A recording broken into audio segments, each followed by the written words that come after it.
Partnerem odcinka jest miasto Toruń.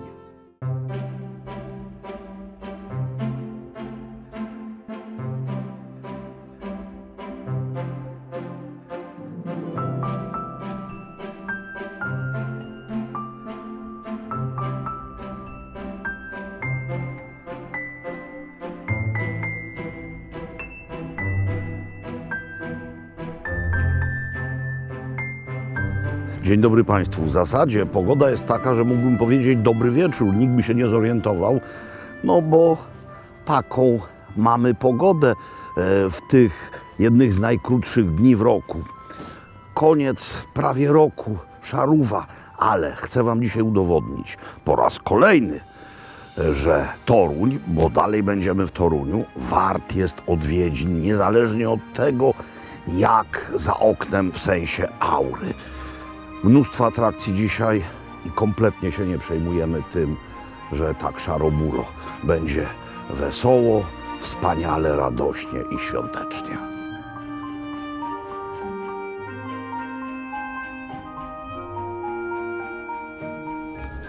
Jeśli mówimy o stylach architektonicznych, to Toruń słynie, rzecz jasna, z gotyku. Jedynego w swoim rodzaju. Fantastyczne, gotyckie, niemal całkowicie zachowane miasto. Ale mamy tutaj również, jakże rzadkie, przykłady baroku. No i to jest właśnie barok, moi drodzy. Dawny spichlerz, który został zniszczony, gotycki, został zniszczony w czasach potopu szwedzkiego i odbudowany jako spichlerz w stylu barokowym właśnie. Dzisiaj to lokal o nazwie Monka, do którego właśnie zmierzam. Tak się jakoś składa, że od ładnych paru lat, kiedy tylko jestem w Toruniu, to za każdym razem trafiam również tutaj, do Monki. Byłem tu całkiem niedawno i zjadłem danie, które koniecznie chciałem Wam pokazać. To jest danie zimowe, no ale właśnie byłem tutaj już zimą i teraz jeszcze zima jest.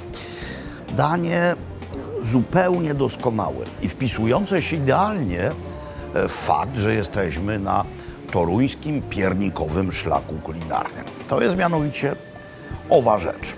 To jest comber sarny. Najpierw zamknięty na patelni, następnie podpieczony w tutejszym piecu opalanym drewnem, podawany z niezwykłym sosem. To jest, zaraz zobaczycie ów sos na talerzu, to jest sos piernikowy.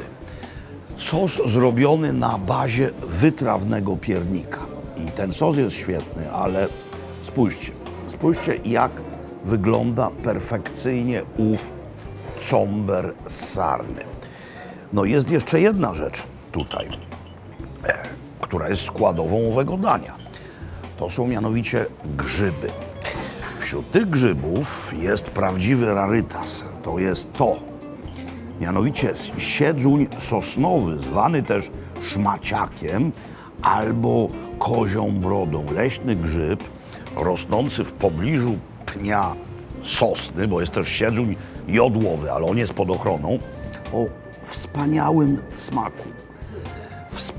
smaku, niezwykłej, orzechowej, cudownej, głębokiej konsystencji, który jest znany tak naprawdę tylko koneserom. Nie da się tego grzyba hodować. No i teraz ów sos i mięso.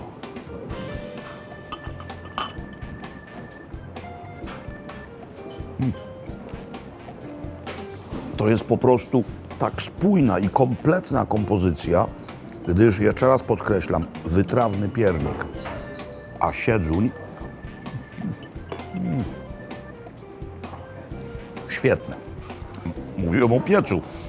W tym piecu pieką również inne rzeczy, nie tylko dopiekają sarnę. To jest chleb rzymski. No, taki rodzaj pizzy. Bardzo ciekawa kompozycja, gdyż mamy tu pire ziemniaczane, aromatyzowane białymi truflami, mamy konfitowaną cebulę, mamy w końcu takie chipsy ziemniaczane. Chwilka w piecu Jak ja sobie to włożę do ust, to już nie będę mógł gadać. Za chwilę tego spróbuję. Moi drodzy, właśnie takimi adresami znaczony jest ów kulinarny szlak, na którym cały czas w tych programach będziemy. Mikołaj Kopernik to bez wątpienia również część naszej popkultury i kojarzy się przede wszystkim z Toruniem. No wiadomo, że Kraków, wiadomo, że Frombork, ale popkultura i Toruń, dowody, no rymowanka, którą pamiętam z przedszkola. Mikołaj Kopernik to stary piernik, mieszka w Toruniu, ma kuku na muniu. Na pewno się urodził w Toruniu i przyszedł na świat, bardzo możliwe, że w którejś z tych kamienic. To było wówczas przy ulicy Świętej Anny, dzisiaj to ulica Kopernika. Liczba 15 i 17. Dzisiaj to rzecz jasna Muzeum Mikołaja Kopernika. Mieszczańskie wnętrza z drugiej połowy XV wieku. I tak naprawdę to jest właśnie początek bytności Koperników w Toruniu, bowiem ta rodzina nie była od niepamiętnych czasów z Toruniem związana. Jako pierwszy Kopernik do Torunia przybył Mikołaj senior, czyli ojciec Mikołaja astronoma. Przybył tu z Krakowa.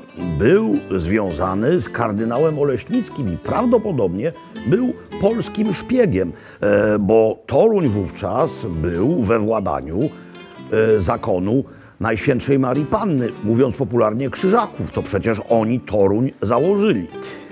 No i tak, był szpiegiem, ale nie przeszkodziło mu to wrzenić się doskonale. Wspaniała partia. Mianowicie Mikołaj Kopernik senior ożenił się z Barbarą Waczenrodę, a Waczenrodę to był niezwykle zacny tutejszy ród. Brat Barbary, Łukasz, był biskupem warmińskim, a pałac biskupi w Lidzbarku Warmińskim, no to do dzisiaj zachowana wspaniała rezydencja, kiedyś najwspanialsza w całej Polsce rezydencja biskupia. Tam mieliśmy sypialnię, tutaj mamy kuchnię z tamtych czasów. Nie wiemy nic o gustach kulinarnych Mikołaja Kopernika juniora, ale wiemy jedno. Urodził się w Toruniu i tutaj mieszkał do czasu wyjazdu do Krakowa na studia w Akademii Krakowskiej. Potem była Padwa, Bolonia. No i możemy domniemywać, że w trakcie tych studiów dalszych jego upodobania kulinarne nieco się zmieniły, bo któż nie zmienia swoich upodobań kulinarnych po długim pobycie we Włoszech.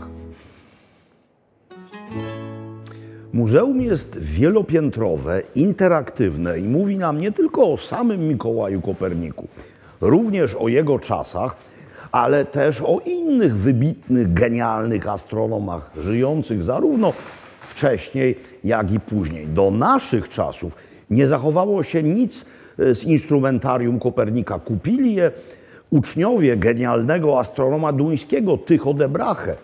Wywieźli do Danii i tam w zamku to wszystko spłonęło. Natomiast tutaj mamy prawdziwy skarb, mianowicie cyrkiel, fragment oryginalnego instrumentarium innego giganta astronomii, Jana Heweliusza z Gdańska. Wspaniała oś naukowo-hanzeatycka. Kraków, Toruń, Gdańsk. Skoro historyczny Toruń, to również profesor Jarosław Dumanowski. Mój drogi, w jakim konkretnie historycznym miejscu jesteśmy? Oczywiście w Toruniu. A jasne. Przy Zamku Krzyżackim, a właściwie przy tym, co z zamku zostało, bo Zamek Krzyżacki został przez Torunian zburzony już w XV wieku. Mamy ruiny, trochę murów i tak zwane Gdanisko, czyli taką wysuniętą część. Na pewno znasz przecież Malbork. Ale to jest coś, co również jest znane pod niemiecką nazwą Danziger. Tak, coś bardzo potrzebnego. Kibel po prostu. Toaleta. Czyli to jest dokładnie to samo, czym się wszyscy zachwycają na Wawelu, patrząc na kurzą stopkę. No tutaj wiesz, bardziej takie militarne to było, więc sprawy takie sanitarne. Przy okazji. Rozwiązanie i bardzo obok młyn, a więc rzeczka która napędzała koło młyńskie, więc miałeś właściwie water closet. No water closet i samowystarczalność, no bo ten młyn służył do wykarmienia załogi zamku. W tej chwili we młynie, bo to jest młyn, tak? We młynie No mamy dawne zabudowania, mamy restaurację. tak. I właśnie do niej zmierzamy. Będziemy rozmawiać o rzeczy niezwykle ważnej, mianowicie o kuchni świątecznej. My kojarzymy święta, na hasło święta wszyscy sobie wyobrażają Wigilię. A przecież tak naprawdę Wigilia jest dzień przed świętami. Myśląc o kuchni świątecznej, ja wyobrażam sobie, ja myślę o tym, co się dzieje pomiędzy pierwszym dniem Bożego Narodzenia a Nowym Rokiem, bo to jest cały okres świąteczny. No tak, święta, Wigilia, prezenty, tylko Wigilia to post, Wigilia to, słuchaj, umartwianie się, asceza. No właśnie, a tutaj będzie zawór jedzeniowy otwarty na maksa. Ale na Wigilię, wiesz, mamy jednak ustalone w miarę menu. Gdzieś tam rodzinnie czy regionalnie zmienne, a tutaj mamy sporą wolność, ale mięso. Zatem chodźmy do środka, raz by jeszcze chwilę o tym pogadać, ale przede wszystkim, by to zegzemplifikować. Proszę Cię bardzo, prowadź, ja tu jeszcze nie byłem. Egzemplifikować, czyli zjeść. No, czyli zjeść. A, no ja to tu jeszcze nie byłem, idę, idę tak. za Tobą. Proszę Tędy? bardzo, Dobra. tak, prowadzę. Prowadź. Ostrożnie, Wodzu na Kowno. ostrożnie, bo dawny młyn, czyli przygody czekają. Danzigert. To była pierwsza rzecz, którą zobaczyłem w Malborku. Nie ma kanonu, ale coś jednak ludźmi powoduje przy takim, a nie innym wyborze dania. Po pierwsze to jest po poście, my o tym już nie pamiętamy, bo mamy post tylko Wigilię i to taki post, że on raczej nie jest ascezą, prawda? Nie jest. To jest nie jedyny jest. gargantuiczny post, jaki znam. Tak, takie świętowanie przed świętowaniem. Po drugie jest zima, albo raczej kiedyś była zima. Tak, śnieg, zimno, trzeba się rozgrzać, trzeba się najeść, trzeba się na tym poście zemścić. To jest początek zimy, sam początek. Jest jeszcze świeże mięso. Było. No, dzisiaj mamy oczywiście No tak, ale świeże kiedyś czy solili, rozmrażane prawda, mięso wszędzie o każdej porze i przesyt. Ale kiedyś ludzie za tym tęsknili. Było świeże mięso po tych listopadowych czy tam późno jesiennych ubojach i można było wreszcie naprawdę sobie pojeść.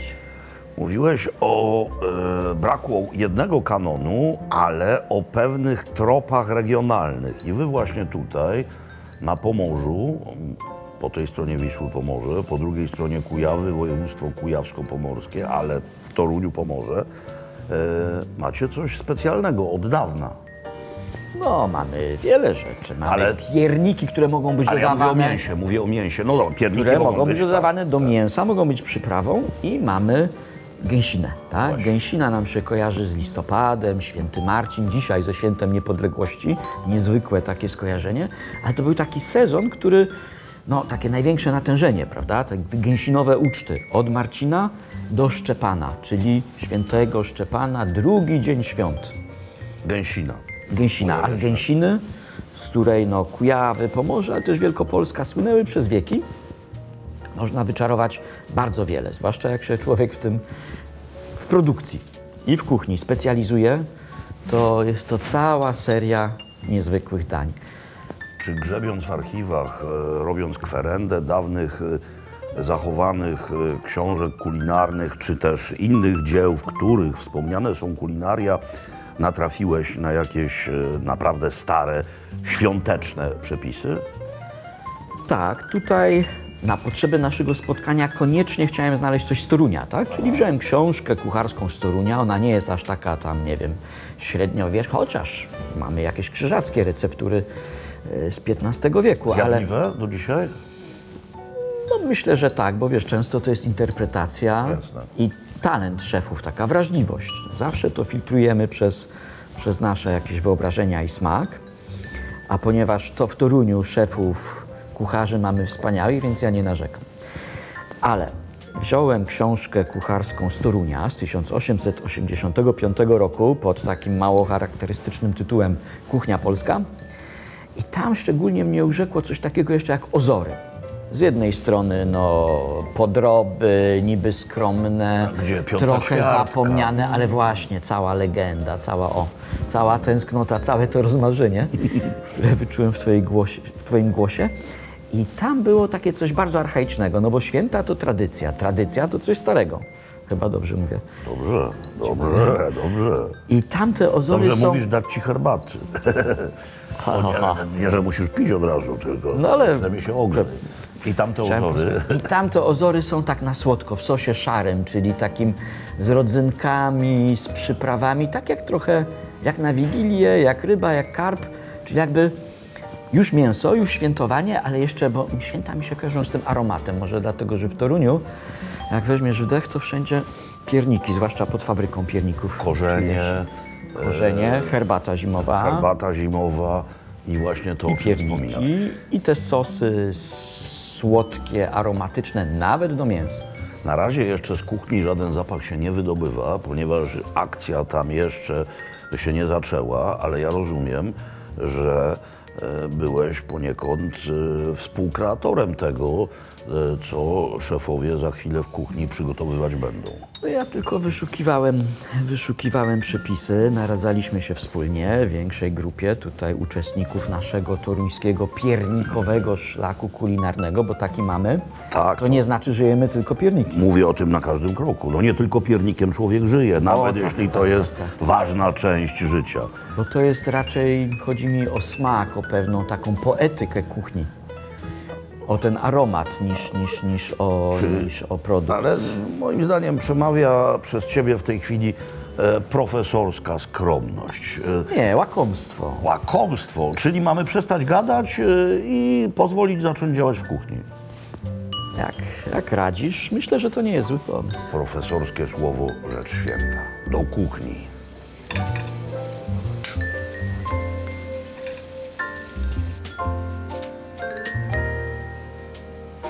Panie i panowie, szef Krzysztof Czerniawski z restauracji Esencja. O ile się nie mylę, będzie szef przygotowywał zrazy z jelenia. Dokładnie tak. Tak potocznie mówiąc, plaster mięsa. Plaster mięsa. To jest danie zainspirowane czym? Własną imaginacją czy starymi przepisami? Starymi przepisami od profesora i tutaj przekładamy je troszkę na nowoczesność, zachowując oczywiście, starając się zachować ten charakter tych dań, co były kiedyś. No jasne, bo przecież jak się przeczyta przepis sprzed 100 czy sprzed 200 lat, no to nie da się go 1 do 1 przełożyć. Zmieniły się techniki kulinarne nieco, ale chodzi o to, żeby ta istota pozostała. Ale czy właśnie takie twórcze odtwarzanie dawnych rzeczy to w ogóle jest coś, czym się w Esencji na co dzień zajmujecie? Myślę, że tak, że powrót do tych nawet przypraw anyżu, cynamonu, zapomnianych troszkę w tej naszej kuchni, agrestu. Ja kocham to przekładać, lubię te przyprawy i na tym działamy. Moi drodzy, więc tradycja, a zarazem nowoczesność. Drogi szefie, do dzieła. Dziękuję ślicznie.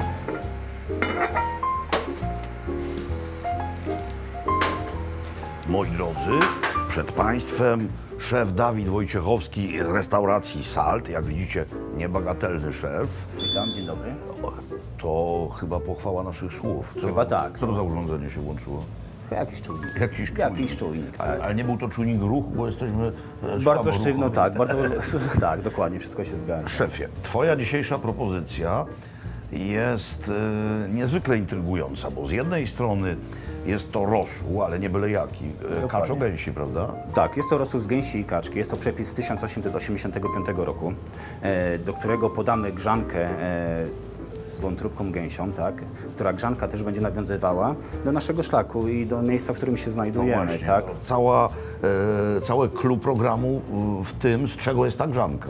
No, grzanka to jest chleb tostowy wypełniony wątróbką gęsią, tak. Grzanka jest w kształcie naszej katarzynki toruńskiej, także nawiązanie do Torunia jest w 100%. Ja widziałem półprodukt i myślałem przez chwilę, że to jest piernik, ale to było tak misternie wycięte. Tak, misternie wycięte, tak, w formie katarzynki. Katarzynkę pamiętam z dzieciństwa i jest to jedna z tych rzeczy, do których zdążyłem się przyzwyczaić i one na szczęście cały czas są. Cały skład, dokładnie. Tak, jest to nieodzowny element Torunia, tak? Piernik, katarzynka. A do tego gęsina i kaczyna? I kaczyna, tak, kaczyna. z gęsiny i kaczyny. Szefie drogi, do dzieła. Dziękuję, zapraszam. Drodzy Państwo, oto nasz gospodarz, szef Ariel Gomez Caruso. Szef restauracji 4 pory roku, a właśnie w kuchni tej restauracji się znajdujemy. Ariel to Argentyńczyk osiadły w Polsce, no i Argentyna z racji swojego położenia ma zupełnie inną świąteczną kuchnię, bo w Argentynie teraz lato. No lato, właśnie. My mamy tak naprawdę, zauważam, piękne święta, bo akurat jest lato. To czyli bardziej jemy potrawy na zimno, oczywiście zawsze musi być grill i wołowina. Jak to w Argentynie. Tak, nie jesteśmy bardziej taki tradycjonalni, że jemy ryby i tak dalej, zawsze musi być ten grill. Ale choinkę macie. Tak, tak. Prezenty my, też. My tak samo. To wszystko jest tak samo, tylko że jest latem. Nie? No Jest tak. bardzo duszno i dlatego dużo pijemy. I tak, dużo pijemy i jemy potrawy na zimno. Nie? A co dzisiaj? Słodko-wytrawny, bo to się robi na... To jest rolada, która się robi na biszkopt włoski, się nazywa pionono. Bo my mamy dużo jedzenie z Włoch. No tak, Hiszpanii. bo nie tylko Hiszpanie są dzisiejszymi potomkowie Hiszpanów, którzy kiedyś tam przybyli, ale również bardzo silne wpływy włoskie, o tym Tak, mało tak, się wie. bo ja- W Urugwaju chyba nawet więcej z Włoch ludzi przyjechało do Urugwaju po drugiej stronie La Plata Tak, niż tak z Hiszpanii. naprawdę jest mieszanka jest wszystkiego, nie? Nawet do Argentyny trafiło 500 000 Polaków też, nie? No. Po wojnie trochę Niemców. Tak, to też wszystko. Ale w kuchni tego śladu nie ma. Nie ma Sauerkraut to nie ma. Nie ma śladu. Polski tak, ale niemiecki nie. Ale przygotowałeś też drugą rzecz, która właśnie z tych korzeni polskich niejako się wywodzi, czy też lokalnych. Coś z gęsiny będzie. Tak, też gęsina mamy, to jest danie tak naprawdę o XVI wieku. A, czyli profesor też na tobie piętno. Tak. My mamy ten przepis tego, że my kręciliśmy oczywiście po swojemu. No, wiadomka. Żeby było dostosowane do czasu i się to smakowało lepiej, ale też mamy gęś, tam są taki... Co będziemy o tym mówić? Po Możemy prostu pokazać. pokażmy to. Nie Do ma dzieła, problemu. szefie, do dzieła. Ja Dobrze. zmykam, Tak. a tu trabajando. Tak jest, szefie. Ciał. Rosół, od niego zaczęliśmy, nie tylko po to, żeby ogrzać sobie dłonie. Jest wyborny, klarowny, długo gotowany. Pierożka jeszcze nie uczknąłem, on jest z nadzieniem jakim? Warzywa. Warzywa z rosołu, które odzyskaliśmy. To jest właśnie to. No i rzeczywiście Katarzynka. Katarzynka, Przepiękna. toruńska Katarzynka. Wszystko w zasadzie już naszym oczom ukazało się, z wyjątkiem tej rzeczy, która dymi. To nie jest ciekły azot i feranadria, tylko element wędzenia. Dokładnie tak. Możemy zatem zrazy odsłonić. I to jest taki element, który trwa krótko, ale naprawdę nadaje ten aromat. smak. No, zresztą zaraz... Aromat już wcześniej się unosił, to najpierw czujesz, potem widzisz, a potem może nawet I zjesz. tak właśnie powinno być w kuchni. Mamy tutaj takie małe talerzyki degustacyjne. Panowie, no jemy. Proszę was. Chętnie. Gdyby ktoś pomyślał sobie niewprawnym okiem, spoglądając na to danie, że ten przepis jest z tak. wieku XVI, prawda? jest. No właśnie, to pomyślał sobie, no co, ziemniaczane kluchy, wtedy nie było ziemniaków, a to nie są ziemniaczone kluski. To są serowe. Serowe, czyli na bazie twarogu, twaróg, mąka, Mąka i to... leniwe. Ale w sosie jest szafran. W sosie jest szafran, jest też szafran, potem mamy pióre buraczane z żółtych buraków. Aha. I tam jest właśnie więcej szafranu, do sosu jest szafranu, ale już bardziej delikatne. Poczekaj, tutaj. Cynamon, jabłka, cebulka. Profesorze drogi, Boże, niektórzy mogliby też pomyśleć, no dobra, szafran, no to co? To szafran to kuchnia hiszpańska i mamy to od 20 lat w sklepach, ale przecież szafran był No obecny. właśnie szafran i w dawno ogóle te temu. korzenie zaklęte w piewniku, może oprócz szafranu, to kuchnia staropolska. I to jest bardzo ciekawe, bo to jest aż XVI wieku, aż z czasów Kopernika i razem z szefami sporo wspólnie pracowaliśmy. Znaczy oni pracowali, ja jadłem, bo tak się dzielimy pracą, nad przepisami z czasów Kopernika, tak? I dzisiaj Tak sobie myślimy, że te korzenne smaki na święta mogą śmiało wracać. Ale to jest wszystko wspaniałe. Mało tego, pewnie. Panowie, to jest kuchnia, która się w ogóle nie zestarzała. To jest coś, co smakuje wybornie. I to jest Jagiełsinka. kolejny dowód na to, że my czasami wyważamy otwarte drzwi. No wystarczy sięgnąć do tradycji, wystarczy sięgnąć do historii. Oczywiście przefiltrować to przez dzisiejsze techniki gotowania, odtłuścić pewnie niektóre rzeczy i bingo, jest trafione. To jest co? To jest Ozór, no jasne, szaro. ja się pytam, co to jest, a to jest coś, co chciałem zjeść. Z toruńskiej książki kucharskiej z XIX wieku, prawda? Podroby i słodycz. O mon Dieu, ozór w szarym sosie. Moi Ale drodzy, brzmi dziwacznie, nie? Nie, no Najpierw. brzmi dziwacznie, ale szary sos to jest taki sos, który naprawdę głęboko w przeszłość sięga. Słodko-kwaśne rzeczy. Moi drodzy, gdybym był Czechem, to mógłbym powiedzieć prosto, to je wyborne. A ponieważ jestem Polakiem, to powiem wam inaczej. To jest wszystko doskonałe. Panowie, jestem pod ogromnym wrażeniem. I to się nazywa właśnie twórcze połączenie nauki i praktyki i umiejętności. Tak się powinno działać w kuchni. I ta gęsinka, słuchaj, gęsinka. Gęsiny jeszcze nie jadłem, ale Panie profesorze, ma sos do gęsiny. Ale To jest własny sos. ja muszę za chwilę spróbować owego biszkoptu. Dobrze. Się To przeniosę jest wtedy. słodko-wytrawny. Przeniosę się wtedy na dla platę. O, to będzie A dobrze. czy mamy Tanat w kieliszku albo Malbeka? Tutaj mamy Malbeka, tak, z Argentyny. trafiłem. Mamy białego też z Argentyny. Trafiłem. I szefa mamy z Argentyny. A zrazy to zjem na deser, bo czy jest coś bardziej polskiego niż zrazy? Myślę, że nie. No właśnie.